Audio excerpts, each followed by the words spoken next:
Alright, chapter 5 is called The Fairy. That night we had festivities at my house.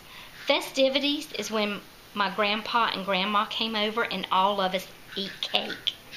Grandma Helen Miller made the cake herself. She put a smiley face on the top. Only that is not all, because the smiley face had a missing tooth, just like me. I laughed and laughed at that silly thing. Then I reached in my pocket and I got my tooth, and I passed it all around the table. "Oh, that's a beaut, Junie B," said Grandma Miller. "I know it, Grandma. I know it's a beaut," I said real proud. "I can't wait to take it to school for show and tell. The children are going to love this thing." Daddy looked kind of strange at me. "Oh, gee, I don't know, honey," he said. "I'm not really sure that you should take your tooth to school." Mother shook her head. "No, Junie B, that's definitely not a good idea," she said. "And besides, you won't even have your tooth on Monday, remember? You have to leave it for the tooth fairy tonight." Just then my skin got chill bumps again, and the flutterflies came back in my stomach, 'cause I know stuff about the fairy, that's why. My voice felt kind of shaky. "Yeah, only what if I didn't want to leave my tooth for the fairy, Mother?" I said.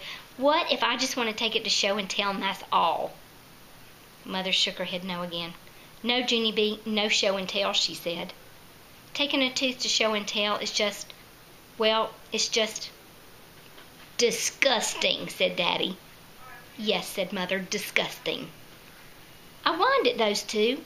"No, it isn't," I said. "Lots of kids bring teeth to school. 'Cause one time Roger brought a shark's tooth, and he even let me and her put it right in our mouths. And then we looked like sharks, too." I thought and I thought some more. Plus another time Shirley brought her grandmother's dentures, and lots of us put those in our mouths, too. Grandma Miller did a little gag. Only I don't actually know why. My grandpa patted her hand. "Just be glad she doesn't want to take the spit cup," he whispered. Just then my whole face lighted up, 'cause I have ears like a hawk, of course. The spit cup, I will take the spit cup," I hollered. I jumped down from my chair and I zoomed to the bathroom, and I got the spit cup right out of the trash can. And I dusted it off real good. "Good news, people," I shouted real loud. "There's still some blood around the edges." I quick ran back to show them. Grandma Miller closed her eyes at that sight. Then Mother put her head on the table and hid her face in her arms. The festivities were over, I believe. After Grandma and Grandpa Miller left, Mother took me into the bathroom, and we brushed teeth real careful. Then I took my loose tooth out of my pocket, and I brushed that guy too. I held it up to the light. "Look," I said, "look how shiny I made it. I really wish I could take this tooth to school, Mother. I really, really wish that with all my might." Mother gave me a hug. "I know you do, Junie B," she said, "but it's still going to be fun to put it under her pillow tonight. It's still going to be fun to put it under your pillow tonight, isn't it?" She smiled. I remember when I was a little girl, I couldn't wait to wake up in the morning and find how much money the Tooth Fairy had left me. My skin got prickly at that name again. Also, sweaty came on my head. I thought and I thought about what to do.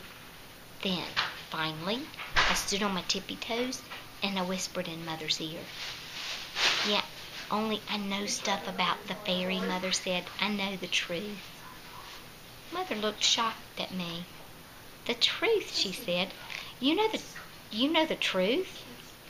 "Yes," I whispered again. "I know the exact truth, Mother, 'cause last year Polly Ellen Puffer told me the whole entire story." I took another big breath, and then I cut my hands around her ear, and I talked even quieter. "The fairy isn't real," I said. "The Tooth Fairy is just pretend." Mother's eyes got big and wide at me. "No," she said. "Yeah," I whispered back. "Polly Allen learned it from his big brother. The Tooth Fairy isn't a fairy at all. She's actually a teensy little tooth witch." Mother's mouth came all the way open. "A tooth witch?" Here's the picture.